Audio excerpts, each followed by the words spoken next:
welcome. Thank you. Yes. And you go by Joe, not Joseph.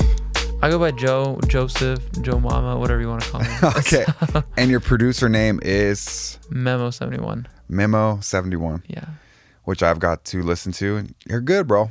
Appreciate you. Yeah. Appreciate that. Yeah, it's really good. Well, how'd you come here today? Just to talk on the podcast? For sure. A little bit about whatever. I'm here for whatever. Yeah, music, life in LA, our goals, our hopes, dreams. Yeah, man. Yeah, all of the above. I'm down. Yeah. Cool. So, have you always lived in LA? No, actually. So I was born in Anaheim. Okay. So Orange County. Yeah. But I moved to London when I was 7. So I actually lived in London for 8 years. Oh, wow. Yeah. Okay, what was that for? Work? For your parents' work? It wasn't work. It was more like my family and stuff. Do you have family out there? We do have family out there. Okay. Yeah. So we moved out there, and from 7 to 15, I was living there, and it was very like formative years, I guess. So, no, it was really cool. It was really cool. It was a completely different experience. Oh, I bet. Yeah, but I all the time I was there, I always wanted to move back to California because I just hated the weather so much. So is it gloomy there most of the time? It is. Yeah? Like most of the time. Yeah. Yeah. So, have you ever been to London before? No, I've been to Heathrow, the airport. Okay. Well, that's London, basically. Yeah. Have you been to New York before? Yes. Very similar vibe. Okay. Very similar. One thing about the East Coast for me is that everything's so together. It's so scrunched up. Not everywhere, obviously. Yeah. But like in the city, the cities. That's literally how it is in London. Okay. It's so Europe in general as well. Yes. Yeah. No, I was fortunate enough. I did a study abroad in Spain. Which part? Sevilla. Oh, I've never been there before. So in Andalusia. Was the food good? The south. Yes. Tapas. Okay. All the time. Yeah. Okay. I love Spain. I've been there like 3 times now. Okay. Yeah. Barcelona. Yeah, Barcelona's cool. Malaga, have you heard of that? Yes. Yeah. I think we went there. I think it has a lot of the Spanish Moor architecture, right? I think I'm gonna be honest, I was like 13, so I don't remember. Okay, I think so. But is it in the south? I think it's in the south. Okay. And near it, there was one area where you can see a bunch of monkeys. It was crazy. Okay. Yeah, it was nice though. Okay, yeah. So I definitely recommend it. Next time we go. I want to go back. Vanessa hasn't traveled too much outside the country, I don't think at all, really. Oh, okay. But Does she have a passport? Yes. Okay, because I know some Americans, they just like...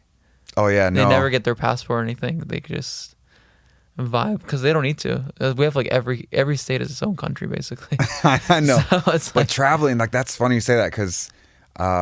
what we talked about with this podcast is just like, I feel like people should travel to see the rest of the world. 100%. But you're right, here in the United States, you have a whole different vibe in the South than you do from middle America, like the working class, blue collar people in the Midwest. Yeah. Right. That whole kind of, I guess that's kind of a stereotype, but yeah, I grew up in Kansas, so it's that's kind of what it's like. But I feel like the nice thing about that, though, is it's going back to what we're talking about people being real. Mm-hmm. I mean, I feel like over there, it's you find the realest people. Where? I don't know, just the Midwest? Yeah, Midwest and stuff. Not that I've ever been, but...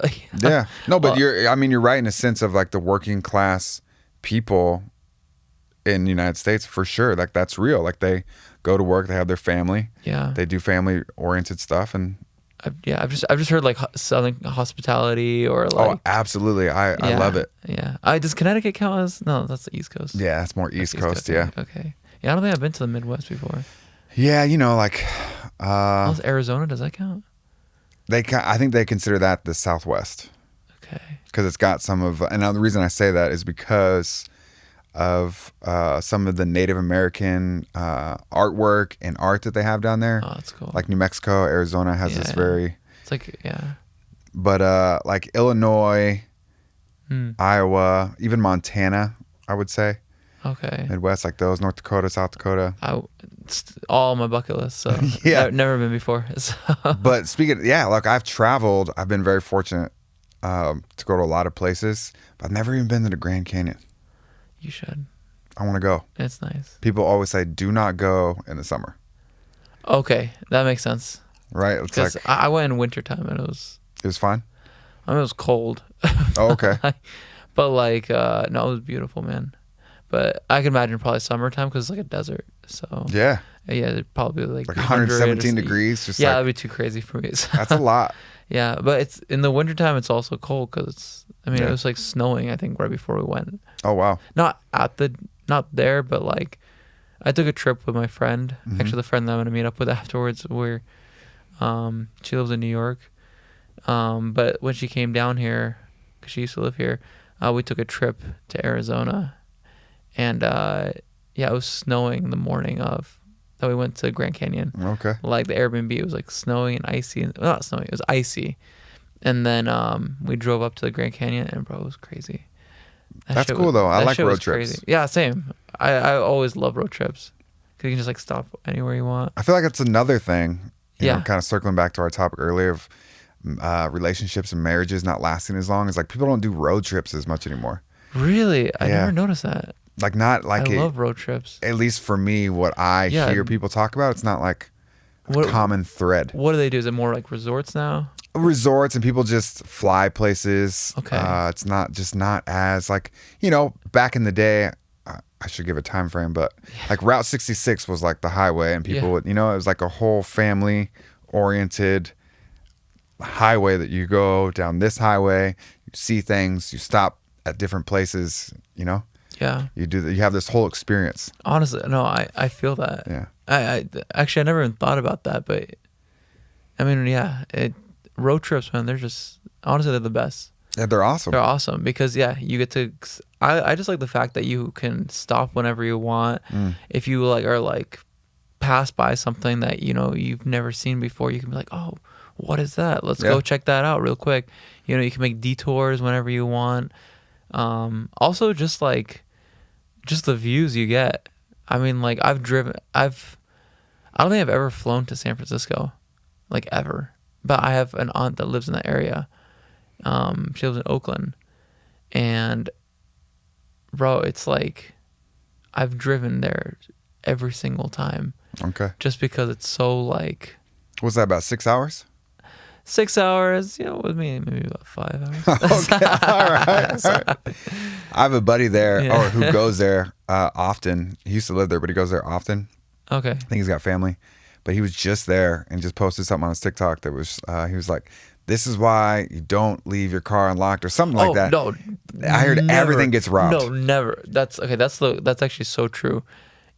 People. I've heard this from multiple sources. People will steal your shit in a second. That's like crazy. I've seen videos of, like, knock on wood, it hasn't happened to me before. Yeah. I have friends that have like had experiences like that where it happened to them or their roommates or something, Mm-hmm.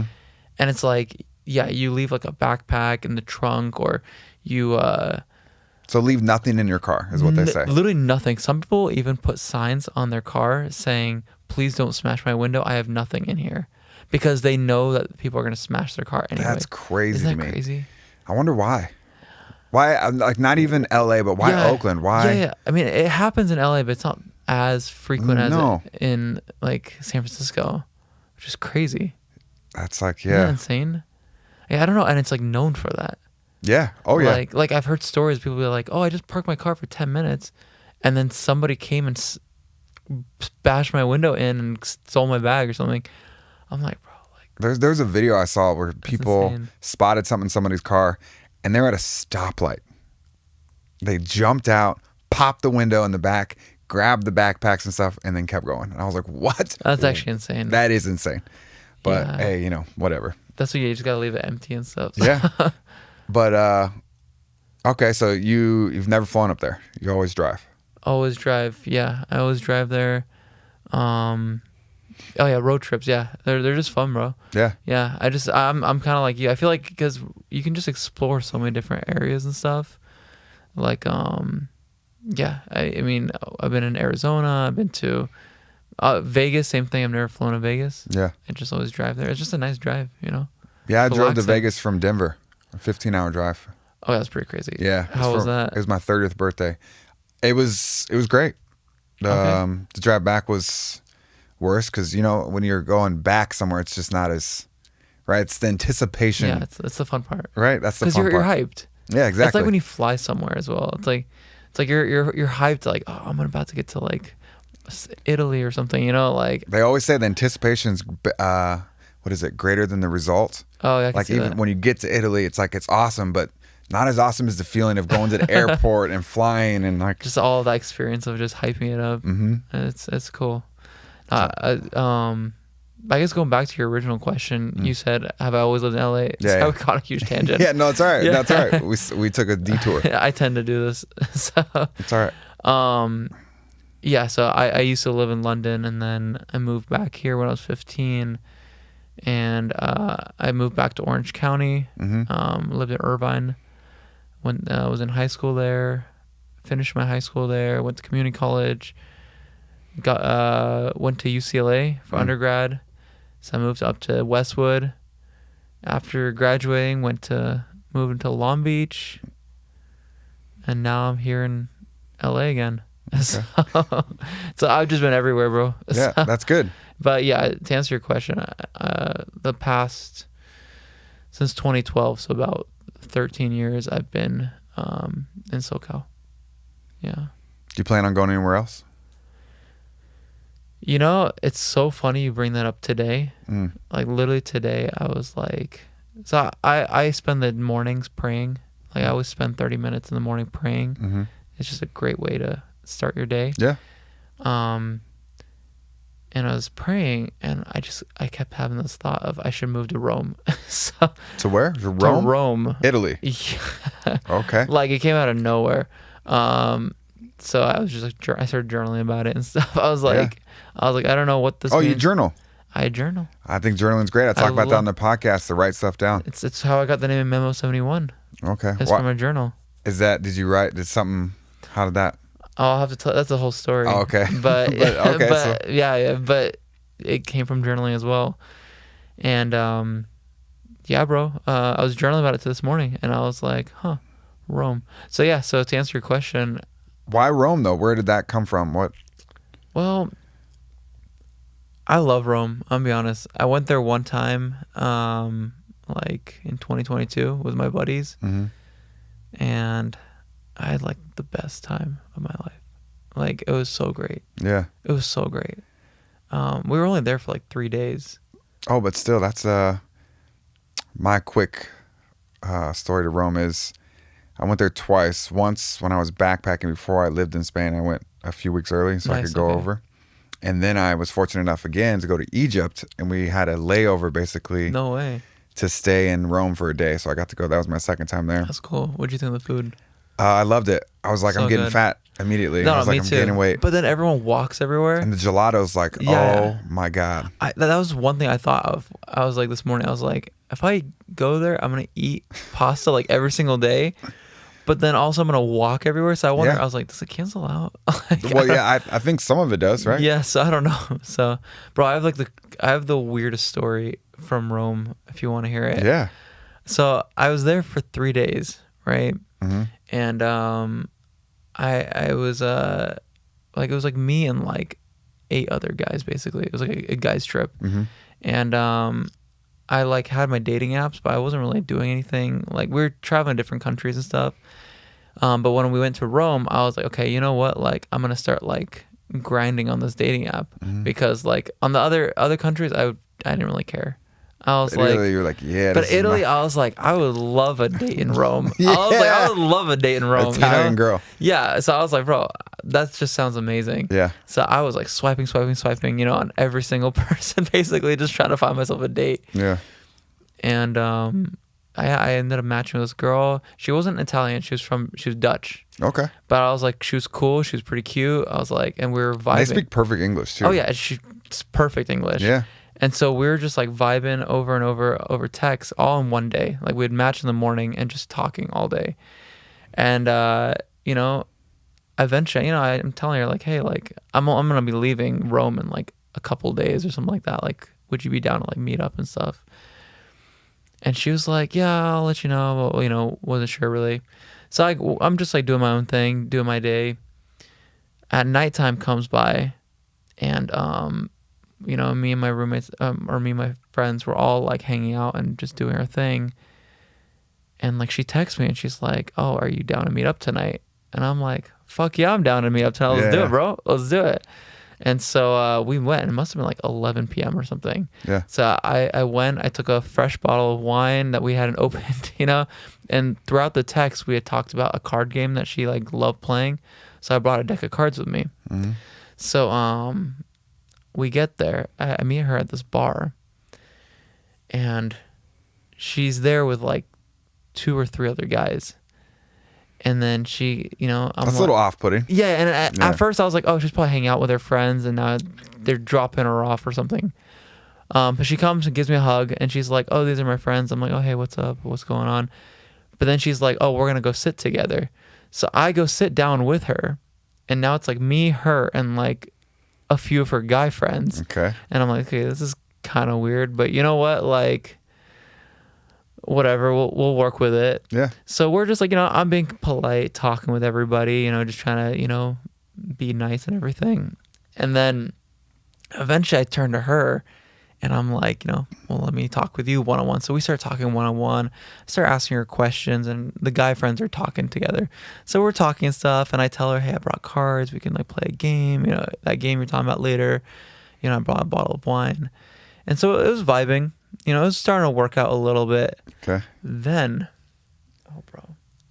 this guy, we'll call him, we'll just call him his real name. His name is Phil. Okay, well, all right, Phil. Okay. Yeah. His name was Phil. It was one of her friends. His name was Phil, this British guy. He comes by, walking by, and he's with his wife, who I believe is an American girl. And I know where this is going. And I have he's a like, feeling. and he's like plastered, like he's just drunk and stuff.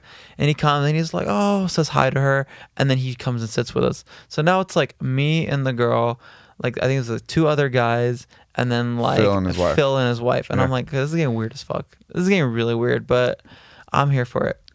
Phil starts looking me in the eye, and I swear to God, okay, at first, the first thing he says, he's like, bro, how much can I pay you? Or if I bought you a shot, would you let her kick you in the balls? Oh, and didn't see that coming. Yeah, and okay. I laughed. I was like, oh, what the fuck? That's kind of funny.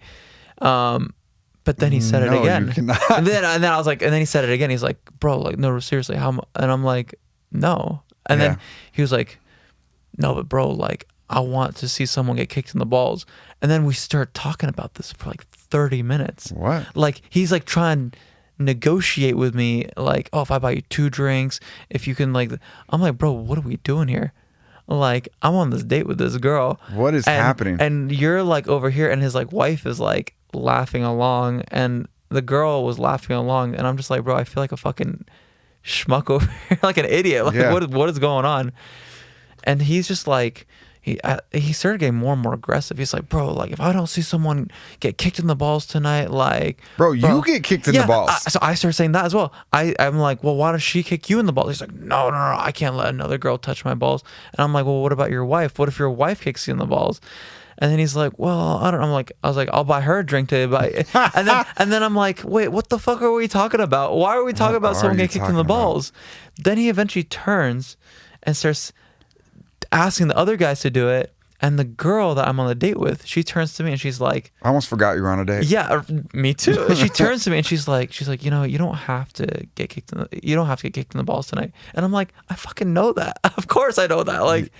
Like I appreciate it, but like, yeah, of course I don't have to. What the fuck is going on? And it was at some point through this conversation, she's like, I'm gonna go to the bathroom.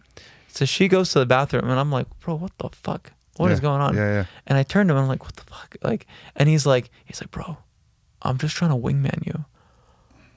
I'm like, how? Like, tell me, how are you trying to wingman me? He's like, I'm just trying to get her to touch your balls. I'm like, what the fuck are you talking about? Like, I was like, I think I even turned to his wife. I'm like, is this how like is this how he got you or something like I'm like, I don't know what is going on. Is this a custom I missed that I'm not familiar with? Am I missing something here? And eventually the girl comes back and she's like, yeah, I'm getting tired. I think I'm gonna get going. And I'm like, yeah, cool. I'm cool. I'm gonna get going as well then. And I give her a hug. She like leaves, and I start leaving. And as I'm leaving, Phil turns to me. He's like, bro, you're not gonna leave here without giving me some of that wine you brought. And I literally turned around and just walked away. I didn't even say a word to him. And that was my whole date. That was my Rome date. Wow. You know, I talk about on this podcast too that you got to take chances and risks, and that's a perfect example. Because what a great story, though. That was such a weird. And it was a funny story though. And it made me think of this. I just want to tell you a quick story that I was with this girl. We were in Amsterdam. Okay. With the Dutch, and we're in the red light district. And I'm sorry, we didn't even make it there yet. We were on our way there, and we're having drinks, having a good time, and we meet this couple from like, I think South Dakota. Sure. He's a doctor. I forget what she did, but super nice. They're older. I think I was 22. They're in their 40s, possibly early 50s. For sure. And we just start kind of having a good time because we're both from the States, right? And we're having a good time. And then we start talking about the red light district, and we're going to go. And like, oh yeah, let's all go. Cool. Great. Let's go have a good time. And I was like, oh, I would never pay for sex, blah, blah, blah. And he was like, you don't have to. I was like, what do you mean? He's like, I'll pay for it. And I was like, all right. And she was like my friend I was with, and she was just my friend. Your friend? Like, just a friend. She paid for it? No, the guy did. The guy, okay. The doctor. Oh. And my friend was like, oh, I'm going to pick the girl. And it ended up being this girl from Bolivia. Those girls are so hot. Like, it is crazy. No, but it's like different. Like, I don't know about the sex trade-ins. I don't know about all that, but I know that those girls charge 50 euros, or at least they did. This is 2008, 2009. And they are gorgeous. And then after that, I come out, we go to a strip club, and then they take us to a live sex show, and they're paying for everything. I've heard of those. Yes. Okay. And my friend, which I will not speak her name, but she was the type of girl who doesn't really get into a lot of stuff back home. Like, she just like does her studies, was in school, doing her thing, right? Yeah. And she was like kind of uncomfortable with it, but not really. She was like, okay, whatever. And we go to this live sex show, and these people are just banging it out, and it's on like a turntable, so it turns and spins, and there's like do do do do with like that like European discoteca music going on. I was just thinking like one of those sushi places that like has the conveyor belt. That's exactly right, and they were just banging it out. And then they asked for volunteers to come on stage. Did you volunteer? Oh, she did. She volunteered? So she goes up on stage, and there's this other lady up there, and she's like, basically the girl ends up putting a banana in her vagina, and my friend took a bite out of it. And it was like a whole thing on stage. And then the next morning, she was so ashamed. She's like, I can't believe. She almost had a meltdown. She was like, I can't believe I did that, this and that. I'm like, we're in Europe. It's all good. Doesn't matter. It's all good. And we catch the train. I think the next day we went to Paris, and she was just like ashamed. She eventually got over it, but it was a crazy story. That is a crazy story. You meet some crazy people. No, Europe is. But I think that's all part of the experience of people, and just like. That's why going and traveling is fun, because you experience things like you're saying, like putting yourself out there. Like, yes, you never know what's gonna happen from it, because you can like I would have never expected the story to go that way. So, yeah, of course, no. I'm like actually in shock right now. That's crazy. Hey, honestly, I hope she's doing okay now. So, yes. Yeah, okay. I hope she is too. I also met a girl who I hit on in Spain at this little shop. I went to buy something. Okay. And I was hitting on her, and she's like, yeah. Well, actually, I have a boyfriend. I was like, all right, cool. No worries. Yeah. But she was like, but you can come out with us. And I was like, fuck it. All right. Took a chance. Went out, became better friends with him than I was with her. Okay. And like still to this day, talk to him like once a year. I love that. That was a lot more wholesome than I thought. Yes, no. They're gonna be like, I stole his girl and no. I took her to the sex show. no. She was cool. Her name was Martha. Oh, that's cool. They were super nice. I partied with the guys, because all my American friends, or the people I came with, were just hanging out with each other. And I was like, I'm gonna go hang out with some Spanish people. I love Spanish people. So that's all I did. I left my group of Americans and was like, I'm gonna go hang out with these people. No, there's such a vibe. And then and then I started learning more Spanish too. Have you been to Barcelona before? Yes. I was there for 24 hours. Oh, okay. Did you go to any clubs or anything? No, I did not. Okay. But I did. That's a lie. I met this guy in a train station in Milan, Italy, who took me to Barcelona. He's from Australia. Went to Barcelona for that day and night. Stayed in a hostel, and there's 12 of us from all different countries. And we ended up going out, and I couldn't tell you where we went. But we had such a good time. I had to catch the train the next morning to Madrid. And I don't even remember how I got to that train station. I just got up from that hostel, went to the train station, made it. These all just sound like your classic Europe stories. Man, it was so much fun. That's why going abroad is so fun. Well, not even, you don't even, here's the crazy part. Yeah. You don't even need to go abroad.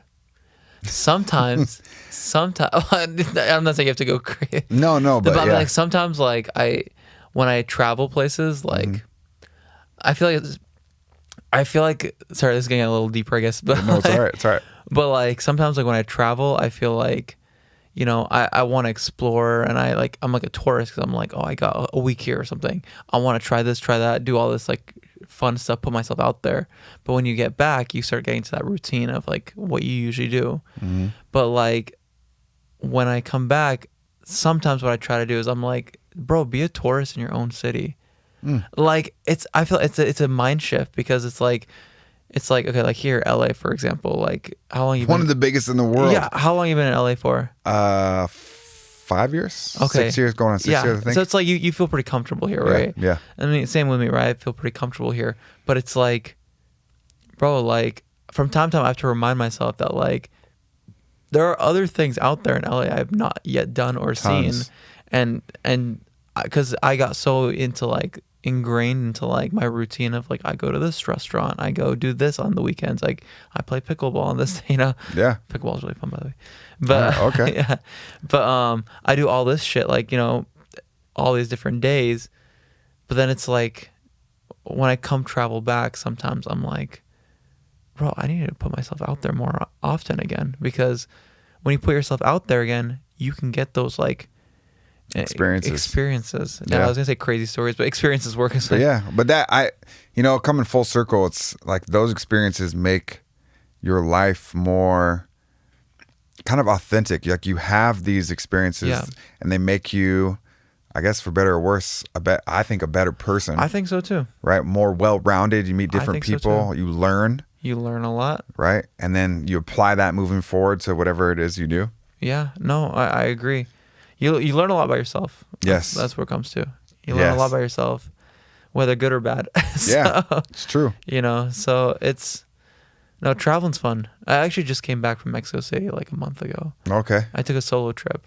Oh, solo trip. It was my first ever solo trip. Oh, wow. And I went for like 3 days. Was it cool? So cool. I heard it's cool there. So fun. It's one of the most desired places to live. Yeah, I could see why. I could see why. Which I didn't think that. Yeah. And I get, okay. If you ever get a chance, go. Because I always kind of like, my family, like they travel a lot. Mm-hmm. And a lot of my family, they've all done like solo trips and stuff. And they always are like, Joe, do a solo trip.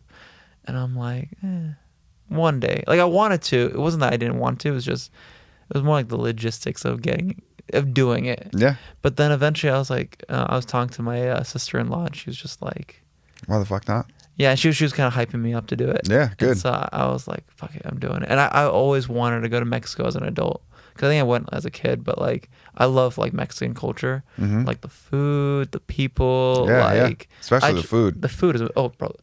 The food and the is women, amazing. which is why I'm marrying one. So it's like, there we go. Is she Mexican? Yeah. No, there we go. So, yeah, bro. But it's just like, it's a cool. That's cool. You did place. that. It's cool. And like the one thing I learned from it was, while I was out there, I was just doing shit.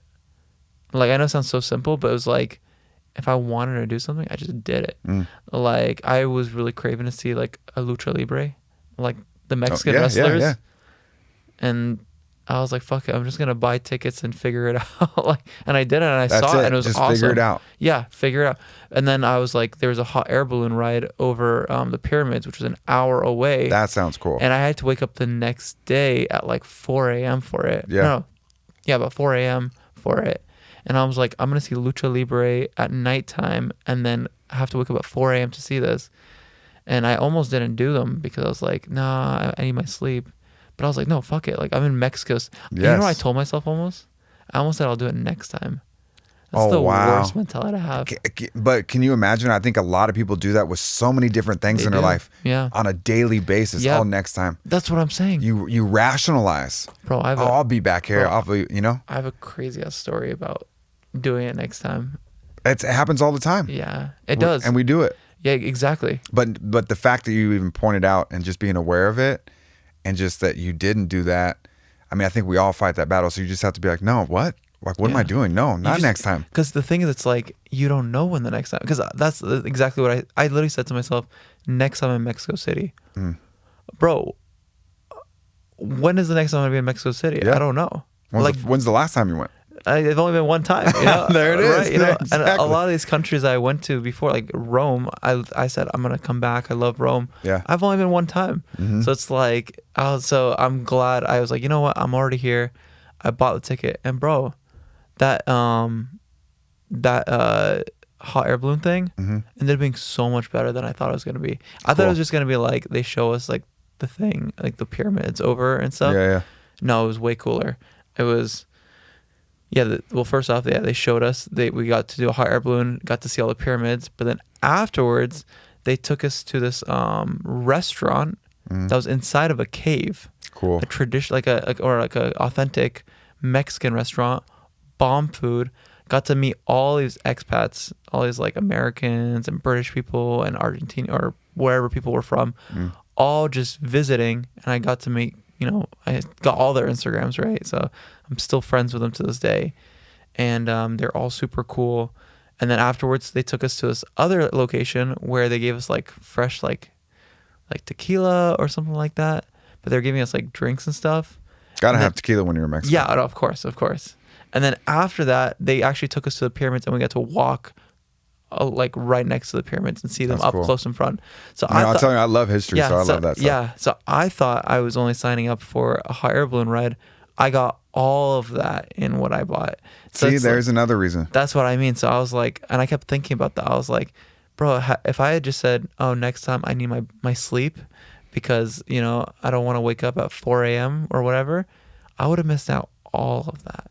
So when I got back, I started thinking, you know what, like, you can do the same shit here. You can. Like, so you have to really want to, like, don't talk yourself out of it. Just if there's something you want to do, you just gotta say fuck it and do it. You just gotta do it. As long as you want to do it.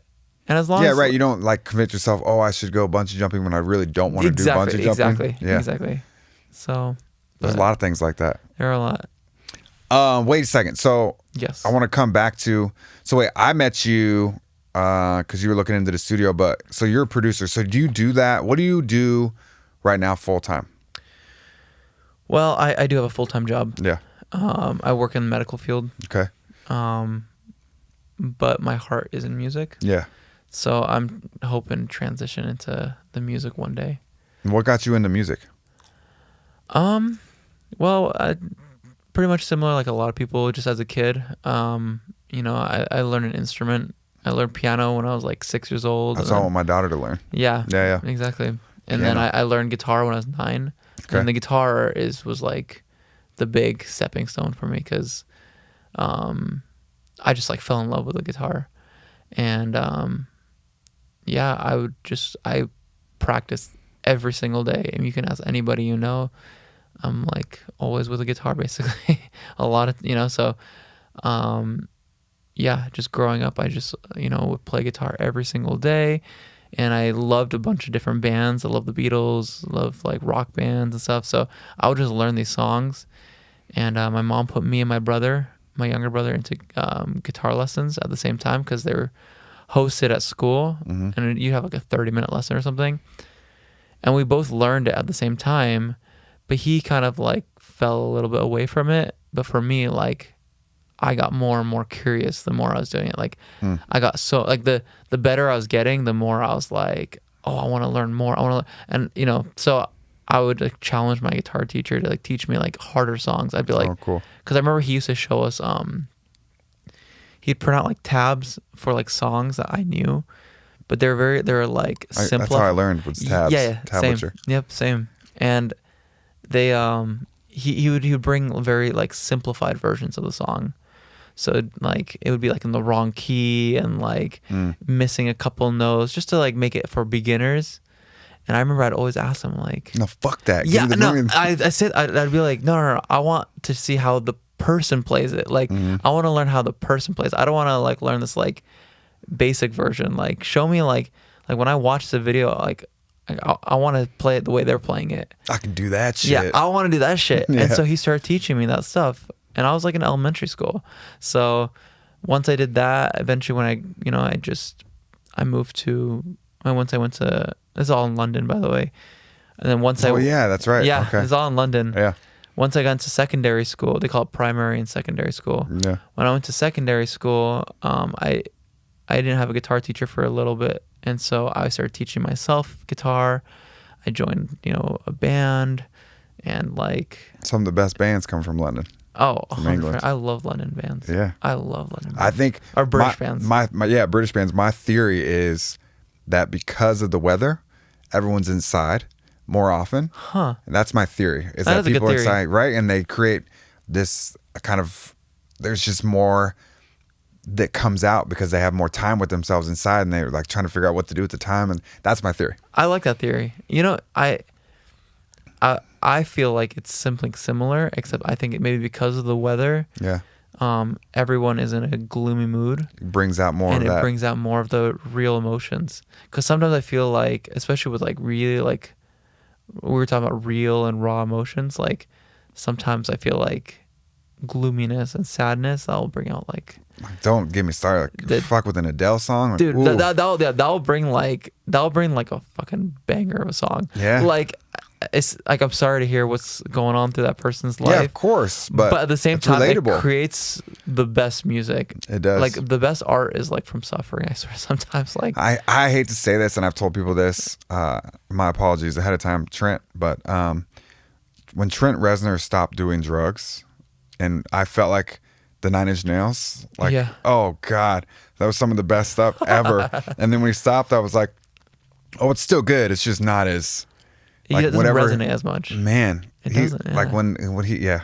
No, I know what you mean. So when he was in that space, it just came out more. Yeah, no, 100%. My favorite band of all time is the band Muse. Okay, I like Muse. Yeah, I love them. Yeah, they're really good. Yeah. Super simple stuff too. Like, I mean, they're complicated with like they have some of their solos and some of that, but some of the stuff is just like very basic. Well, because it's just 3 guys, and three piece. I love 3-piece. Yeah. Yep. But I was gonna say, like, their earlier stuff, like, it was so raw, and they're also British. It was so raw, and it was so like angsty, like it was like teen angst, like they were angry and stuff. But it's like, I felt like it translates so well into the song, like, cause like the singer Matt Bellamy, like he just would like, that guy is like my idol, by the way, when it comes to like musicians. Like, I love that guy. But like. He, like, in the early days, especially like when he first came out, the first few albums, like his vocals, they were so like he was like screaming basically into like the microphone, and you could feel the emotions. Yeah. I feel like I love that. Yeah, and I feel like, but lately, I mean, I love Muse still, so if Muse are listening to this, I still love you guys. Yeah. But like, I feel like their music has become a little bit more polished because they got more famous. They have families now. And, I think that happens with a lot of bands and people. It's and I've seen them try to go back to their roots, like their latest album, Will of the People. Like, it's trying to go more to that rock, like 3-piece sound. It doesn't hit the same because it sounds too polished for me. Like, you can tell they're in like a nice studio and like it was mixed and mastered very well, and like there isn't that same angstiness in it. Yeah, some of that rawness to it. I know Chris Lord Algae does a lot of their stuff. Or has done their stuff. Yeah, CLA. I love that guy. But what's that song with the sergeant yelling? Psycho. Love that song. Psycho. Love you know that. how that song came by the way? Drones. Yeah. Yeah, you know how that song came by the way, right? So Muse or Matt Bellamy, or Muse in general, every time they play live, they would do these little jam sessions on stage. It's like in every concert. If you watch any of their performances, they always do it, where it's like they'll like play like Supermassive Black Hole, like a really famous song, and then as they finish the song, like they'll go in, like Matt Bellamy, the guitarist, he'll like start playing like a riff. He'll start riffing out or something, and then they all join and they start jamming just for like a minute or something. And they do this a lot, and they would always jam this one riff, and a lot of times they jam like other famous riffs, like Rage Against the Machine riffs, or or like sometimes Led Zeppelin or something, or AC/DC or something. Yeah, talk about simple. Yeah, AC/DC, Rage, those are simple riffs, but man, but they hit. Yes, they do. Hit, yeah. But they would have this one riff they always played. They'd call it, what was it, 035 or something? The 035, because that's open 3 and 5 or something. Open 3/5. That's exactly it. Yeah. And they would just always jam that riff like all the time. It was in drop D. They would always jam that riff. But then that ended up being the Psycho riff. It's good. So that riff you hear in Psycho, that was the riff they'd always jam, but they did it for like 20 years or something. Oh wow. Like so Muse fans knew that riff. So when Psycho dropped, or they did it for like 15 years, but like when Psycho, but they knew what it was. Yeah, when Psycho dropped, we all were like, oh shit, it's the 035 riff. Okay. And now it's like the Psycho riff, but yeah, that's how it came about. Yeah, that was my first big album I was into them. A song before then. Where'd you see them? No, before I got into them. Oh, I haven't seen them. Oh. No. Great performers, by the way. Yeah, I believe it. I've seen them 7 times. Are they, don't their, like most of their shows sell out, don't they? Yeah. Yeah. And they sell out like stadiums and stuff. It's yeah, great. no, exactly. Yeah, I remember hearing that. I remember seeing that too. Yeah. Because for some reason I associated them with Tool, because Tool sells out like instantly. They're similar. Yeah. They're similar. Different, but similar. Yeah. I don't know why I connected those two, but Tool are cool as well. Oh yeah. Oh yeah, Danny Carey, the drummer is stupid, Yeah. stupid good. Yeah. But so wait, so you're in the medical field? What do you do in the medical field? So I'm a caseworker. Okay. And it's actually technically street medicine. What is it? Street medicine. Okay. It's you work with homeless people. Okay. So it is a really nice job in that sense, because I'm actually giving back to the community. Absolutely. And with my life right now, with music and doing that, it's actually one thing it's taught me is that this goes back to the conversation we're having about being real. One thing I love working with the homeless people or the unhoused population is that like I get to help people out, and it's authentic. It's pure authenticity, right? Like, but when I go to like music events, there's a lot of like that fakeness where you can't like tell if this is how someone really is. Oh man, it sucks. So like working in this job, it made me realize, okay, when I get into the music industry, like I don't want to deal with fakeness. Like genuinely speaking, like also I don't want it to be just self-gratifying. What do you mean? Like I don't want to do it just for my own glory. Yeah. Because like the nice thing I love about helping people that are unhoused is that like you're helping them. I'm actually making like an impact on their life. Very directly, indirectly, however it is. But I'm making a difference, and it's a good feeling. I'll be honest, it's a really great feeling. And sometimes, especially when I'm posting music or stuff like that, it's a lot about like me. Like I want you to look at me. Okay, yeah. And so for me, I feel like maybe when I was younger, I really wanted that. But like I'm getting to a place now where I'm like, it would be nice to find a way where it's like, it doesn't mean that I'm like full on 180, like, I don't want anything from music or anything like that. But it's like, I think it would be nice somehow to be able to actually give back to people. But I also love music, so to find a way to do it that way would be cool. Kind of fuse the two. I mean, I don't know how exactly. Yeah. I still like my life goal when it comes to music is I just want to create music. Like I want to be paid for that. That's like my main goal.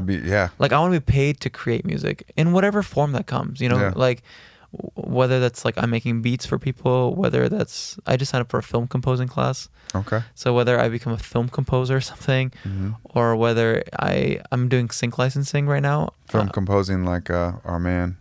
Yeah, Hans Zimmer. I love that guy. Of course, I love that guy. So you're taking a film composing class. I'm gonna start in a couple months. And, okay, cool.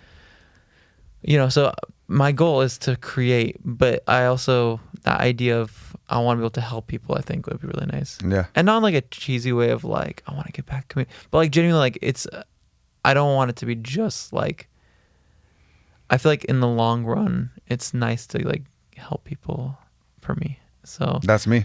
That's exactly what I want to do. Yeah, I like that a lot. I love helping people. My mom, I was just talking about that in the last podcast I did. My mom was a huge influence. She was a nurse, and then she dedicated the rest of her life around, 40 until she retired, helping Native Americans on reservations have access to healthcare. See, I love that. Right? Yeah. Some of the poorest people, if not the poorest people in this country. Yeah. I love that. My mom's also like very giving, very just always helping people out, always like willing to just help anybody out basically. Yeah. No, it's good. That's we need people like that. Yeah. And it's I think going back to what we're talking about, I think it's sustaining in the long run because we can take. Always. We can always. But it's like, it's about give and take, and I feel like giving is a always balance, nice. right? It's a balance, Obviously, you don't want to give too much either as well, where you're burnt out. Yeah, no. That's what I'm saying. That's also real. It's a balance. It has to be a balance. Yeah. Because it has to be healthy on both ends. Because if I'm not good mentally, physically, whatever, all around, then I can't be good for the people I'm giving to or... Yep. And I found that at this job, actually. I found that there's been a lot of times I've burnt out at this job. And that's not good for them, right? It's not. And I've noticed that it's not good for them. And it's not good for me. It's not good for them. It's not good for anybody. And I've had to find ways to combat those boundaries. I've had to be firmer on my boundaries. When I first started, I was a lot more loose with my boundaries because I was like, I get to help somebody out. I get to help somebody by doing something. And so because of that, like, I'm like, there is also a component of like you connect with them and your heart's kind of invested in it. Yeah. So it's like you care about it. So it's like, you care about the situation that they're in. So it's like, oh, of course, yeah, I'll stay after work or something and help you out. Or of course, like I'll bend over backwards. Or they call me on a weekend, like I'll get a call from one of my patients on the weekend, but I don't work on the weekends. Yeah. And I'll be like, no, they seem to be in distress. I need to answer it. And it's like, but the more I did that, I started burning out. And I wish I could be helpful like that. But at the end of the day, it's like, I have to be I've learned the hard way that when sometimes the only way to learn. When I don't keep boundaries, I burn out. And then when I burn out, it doesn't help them out anymore. So I've had to be very much more strict on my boundaries. Like, no, like when I am off, like I'm off. Like I'm not going to answer my phone. I'm not going to look at my phone. I think that's good though. I really do. Yeah. So. Right. Because you're already dedicating, like you're getting paid, which is great, but you're doing something you want to do and you're helping people. So it's a win-win. It is a win-win. So. Is that what you want to do for the rest of your life, or do you want to continue, or do you want to like branch out? Do you want to, I know you said if you had a chance, an opportunity, you do music, but is that the more sustaining life path for you? Or sustainable, I should say. I think it would be nice to help people in general, and I always loved the unhoused population and the homeless people. But no, I'd say long term, I feel like I was given a gift when it comes to music, and not saying that in a conceited way, but like I feel like I was given something that was like this is something that comes very naturally to me, and I have a huge passion for it, and I don't have to try. You should do something with it. And so I'm like, I want to do something with it. That's good. But this job has made me learn that maybe in the past I've wanted to use that to glorify myself, but now I want to maybe see if I can use it to help other people instead. That's a cool way to look at it. I don't know how, but that's kind of just like that intention putting it out there. That's a cool way to look at it though. Yeah. Well, you told me you're a teacher, right? I'm a teacher. I love helping people. And I used to be a substitute teacher and a tutor for like 3.5 years. Okay. So I understand teaching. It's very similar. Yeah, You're helping people out there. Yeah, as well. I love working with my kids. I really do. Right. I love working with kids. Same vibe. Yeah. South Central to school, and it's tough. You're at a South Central school as well. Mm-hmm. That's a tough area. Yeah, definitely. Yeah. Very tough, and it's heavy too. Like some stuff, like you got to let go when you come home, and it's sometimes you can't. Some things are just imprinted for life. And it's like not in the best way either, and you're just like. Unfortunately, I mean, that is the reality of it. I mean, it's the same way in my job. Yeah. Sometimes it's hard. It's hard because of that, because sometimes like I want to shake something off. And that's what I mean. The boundaries are important. Yeah. And I've had to get firmer with my boundaries, because I'm like, a lot of times, I mean, to get candid, like I'd like wake up in the middle of the night thinking about something from work. Yeah. And that was like obviously not good for my health, because I'm like concerned about like someone else's problems. And of course I'm here to help, but like when it's consuming my life beyond just this job, now it's consumed my entire life, I can't help at all. Yeah, I don't think that's good in any field. I really don't. I think there has to be a separation. Yes. Right. There really does. I think anybody, because like you said, burnout that doesn't help. Doesn't help anybody. Doesn't help anybody out. And you end up like hating the job. Like, 'cause I used to like hate that. Like I used to wake up miserable to my job because of that. You don't want to do that either. Yeah, I don't want to do that. And because I show up to the job and I'm feeling miserable. Oh, yeah. But it's because I'm burnt out. I'm like, I don't know what else to do. Because you like what you do, so you want to continue to like what you do, right? It's nice.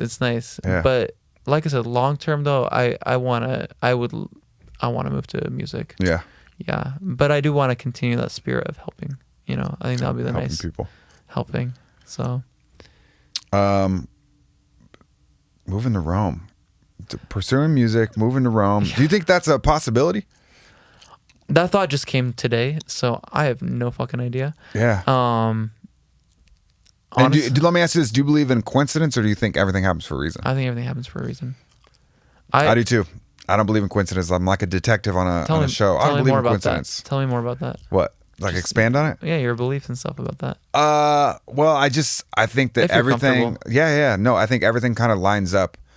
And some things are subconscious, and so you kind of put yourself, like some things I believe, like kind of like the Sherlock Holmes of deduction, like you subconsciously put yourself into position to see things a certain way on a certain day, but not everything.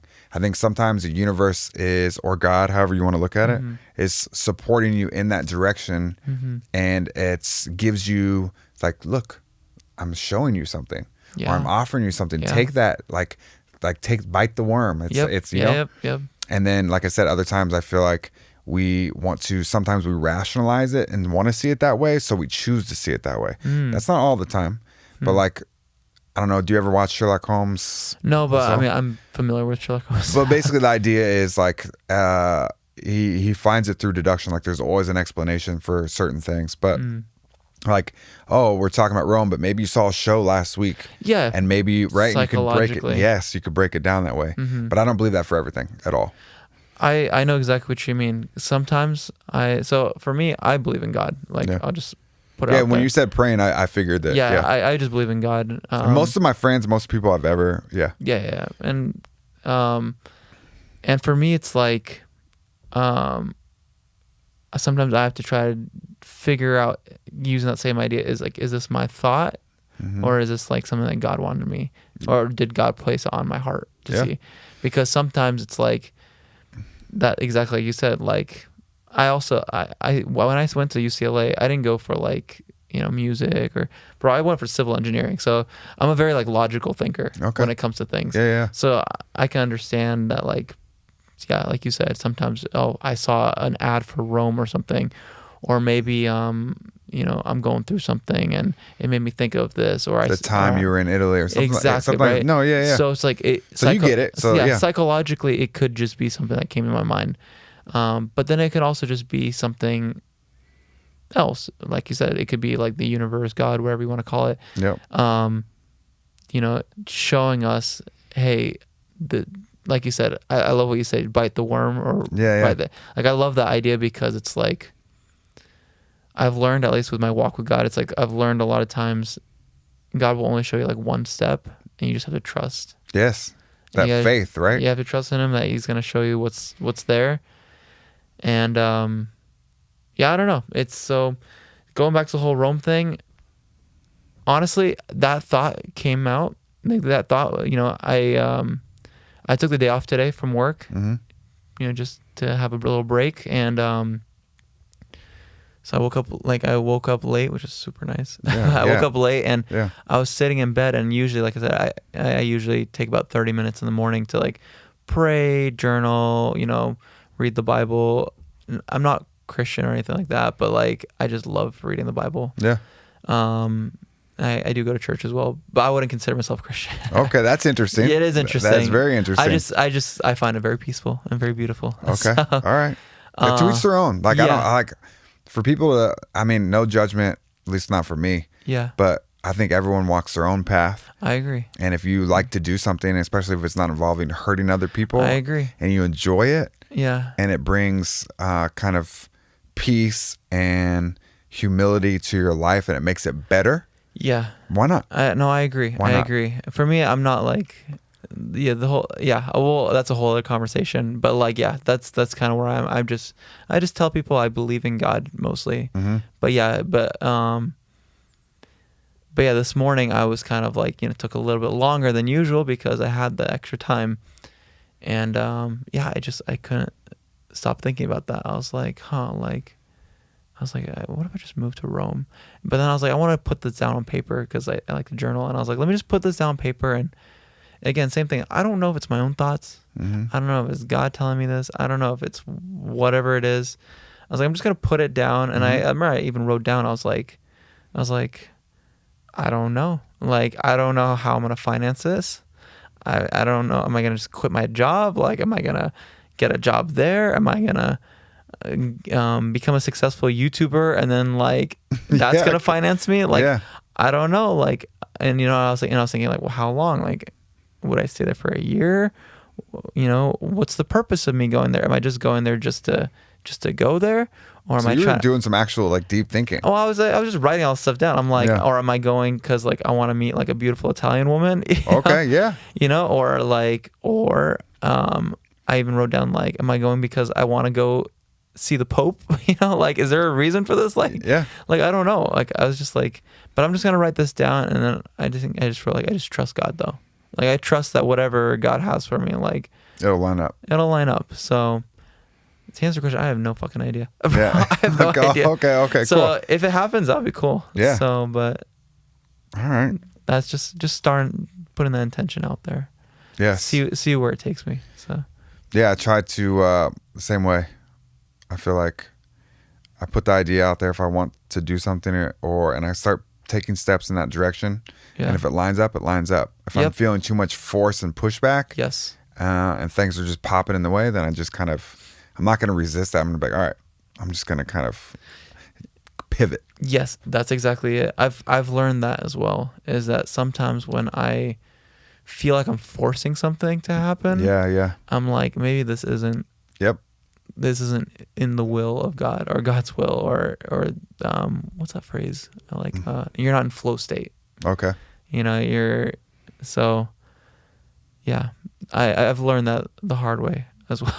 Yeah, but you're learning. Yeah. Like, and just, it's a learning process. Everything. We're all learning. You never stop learning. No. And that's something that people have to recognize. Be scared of the person who thinks they know everything. I love that. Yes. I love that because, it's true. I was talking with a Catholic priest the other day. Yeah. And he's a great guy. And we were having this discussion about, I asked him like, what does it mean to, because he always, at the end of his, I go to mass, that's what it is. I go to mass on Sundays. Mm-hmm. And he always, at the end, always says like, don't forget to love yourself, love your neighbor, and love God, and don't forget to smile. He says it at every single mass. Mm-hmm. So I came up to him once and I'm like, you always say love yourself. Like, I love that message. Like, because I don't hear that when I go to other churches I've been to. I don't hear that message, because even in the Bible it says deny yourself. And I've heard people use that scripture to like make people like not, I guess, not love themselves or whatever. Oh, wow. I think maybe I could be wrong, but I asked him like, can you expand more about this? So we had a whole conversation about that. It was like a 3-4 hour conversation. Boom. Yeah. So I won't go into every single thing, but one thing he talked about was he was saying, he was basically saying that there's like in the world there's love and there's fear, and those are like the two, like they're opposites to one another. Like your life, the yin and the yang. Basically, yeah. And love is, in the Bible, it says God is love. So it's like for the way I interpret that, is like when there's love, to me, that's like there's God in this room, or there's God in this presence right now, or there's God in this thing that you're doing, because there's love in it.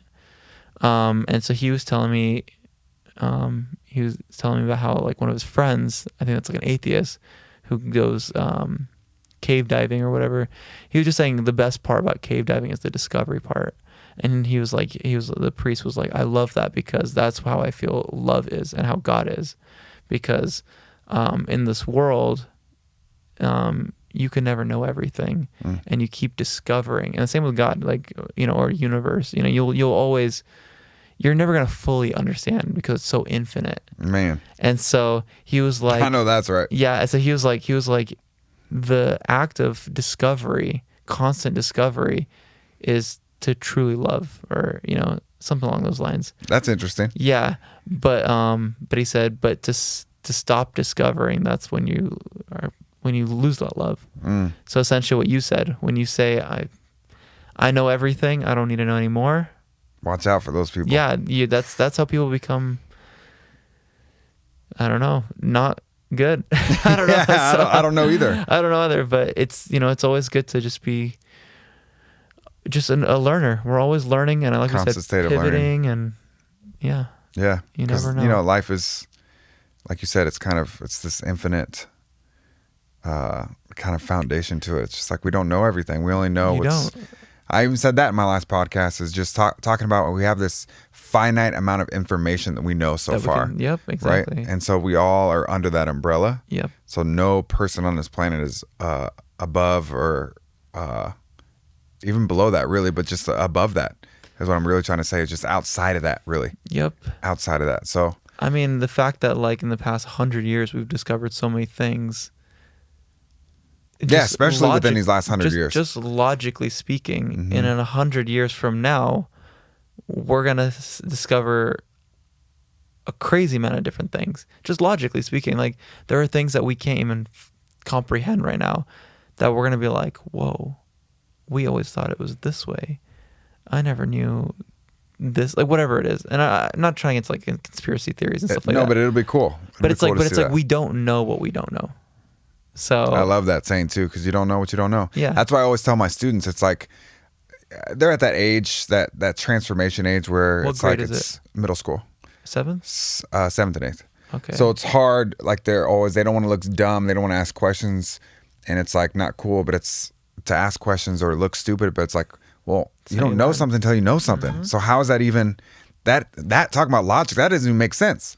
That you guys are supposed to know everything, and so what? You don't know this? Like, and their friends will give them a hard time, but it's like, well, they didn't know it at one point either. Like that doesn't make any sense. No. But trying to rationally speak to or logically speak to a teenager is not a thing. It's very difficult. It is very difficult. Especially middle school, because middle school is that awkward phase of... Yes, because puberty's still there. Puberty's there. You're, 12, 13 years old? Yes. It's like... This is the way I look at it. Because I used to do subbing in Long Beach. Yeah. And I subbed like all the grades. And I've learned... It's like middle schoolers, it's like... I feel like they graduated from elementary school, so they think they're the shit now. Yes, they do. Like, oh, I'm not a baby. I'm not in elementary school. Oh, you're in 6th grade? Oh, meet me, like, I'm in 8th grade, right? I run this shit. But they're still like 13 years old. So they're still like babies, basically. They are. But they feel like I'm more grown. So it's just a weird phase. But yeah, no, I agree. Like, I remember I used to have this professor in college, in community college, shout out Professor Gupta. He was sick. He was my math teacher, and I remember he told me something that I used to this day whenever I would teach people stuff. He would say, like, the first thing he would say in the class would be like, you guys are paying for this class, so ask as many questions as you can, get the most out of this class. And I'm like, fuck yeah, like that's a great incentive, like because it's true. It's like, I mean, not even the fact that we're paying for it, but it's like you're saying, we don't know what we don't know. And actually, the more questions you ask, you actually get a more thorough understanding of things. And I feel like, and going back to that priest, the priest actually said the exact same thing that we're saying. He said, I always love when we just keep asking questions, because asking questions is how you get to the root of things. Yeah. Which I agree. That's that deduction I was telling you. You keep asking, well, why is that? Well, really? And then you'll get somewhere. But it's like...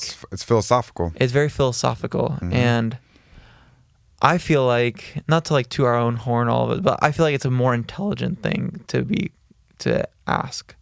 Like, I think the more intelligent thing is for people to say, I don't know. Like I agree. When somebody says, oh, I don't understand, can you explain that to me? That is a lot more intelligible to me than someone being like, oh, I know, but they don't really know. I respect that a lot too. When someone's like, I don't know. Yeah, me too. I'm like, oh, so you actually genuinely, you can understand, you know what you don't know, and you're willing to learn what it is. You know, Socrates said, I know nothing. Oh, wow. The smartest of the smartest. Yeah, I know, right? Yeah. Because he was like, I couldn't tell you, like when you break things down, you really peel back those layers and you ask all those questions. He basically was saying, like, can we really be sure we know anything? You know what? I love that, because I think this is why the concept of God to me is so beautiful. And sorry, I hope this isn't too much talking about God. And no, stuff. It's okay. It's all right. It's just, I love this conversation. Yeah. But it's like, because it's like, when it comes to God, like even just the concept of God, this infinite being that is beyond comprehension. Like, to me, that's such a comforting thought. Like, that God is so infinite and so big. I feel like for a lot of people, it would be the opposite. Not comforting, but more of just like, I need to see and feel. Yeah, and I need to. I know. But it's like, to me, it's like, but there's this being that's so big, yet also is so small. Like, in the sense of like, God can be in the most tiny of atoms. Like, you know, like the most intricate things. Like, God will be able to like know exactly how it's designed and everything like that. Like, also that God can control all these things. Like, you know, I don't know. There's just these concepts. I could definitely see how it's like can be intimidating. For me, it's very comforting though. That's good. That it's not in my hands, because if it was in my hands, we'd be fucked. like truly. I don't know what I'm doing. I don't know what I'm doing. Like, this shit's too complicated for me. That's the other thing too. Nobody really knows, right? Everyone's trying to figure it out along the way. Yeah. But a lot of people act like they got to figure it out. Yeah. One of the most basic explanations that I always think of when I talk about things like this is like, when you go to, let's say you go to a foreign country, and you don't know where to go, but you want to act like you know where you're going so you don't look lost. Sure. Right? You want to act like it, but it's like, it's okay to not know where you're going. Yeah. Because you've never been there before. So how would you know where you're going? It's true. And I know that, like, from a safety standpoint, you could always say, people to take advantage. There's that part too. But at the same time, that kind of is what it is. You don't know where you are, so you need to figure it out. Yeah. Right? And so that's the beauty about it. The figuring out part is where you grow. I agree with that too. Yeah.